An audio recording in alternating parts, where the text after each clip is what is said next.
এই গাছটা পড়ার সময় কোনো শব্দ হয় নাই, কিছুই নাই, মানে আমরা তো একটু আতঙ্কিত আছি।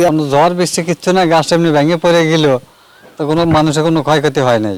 আমরা ছোটবেলাতে আমার বয়স 88 বছর হয়েছি। গাছের বয়স 150 বছর তো এই রোদের সময় অনেকে এখানে এসে একটা বাতাস, সুশীতল ঠান্ডা, আবার দিয়ে ছায়া দেয়।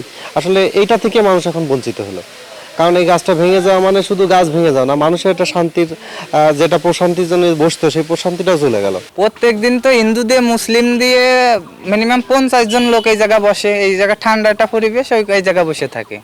তো এই আবহাওয়াটা যদি ঈদটা যদি 11টার দিকে হতো, তাহলে তো ধরেন যে আমি সাধারণত আমিই বই পেতাম যে কি একটা অবস্থা। দেখেন দুই পাশে পড়ছে, কোনো ক্ষয়ক্ষতি হয় নাই। কিছু বুঝতে পারলাম না, গাছের গুঁড়াটা আর কি একটু দুর্বল মনে হয়, গাছটা ভেঙে গেল, আমরা ভালোটা বুঝতে পারলাম না, মানে মাথা ভারের কারণে মনে হয়। জ্বর মারতো নাই, একাই সব সৃষ্টিকর্তার খেলা। ঝড় বৃষ্টি হলে তো গাছ ভাঙলো না, হঠাৎ করে গাছটা ভেঙে গেলো, সব উপরলারই খেলা, তাছাড়া মানুষের কিছু করার নেই। এগুলো আল্লাহ জানে যে সে ভাঙলো।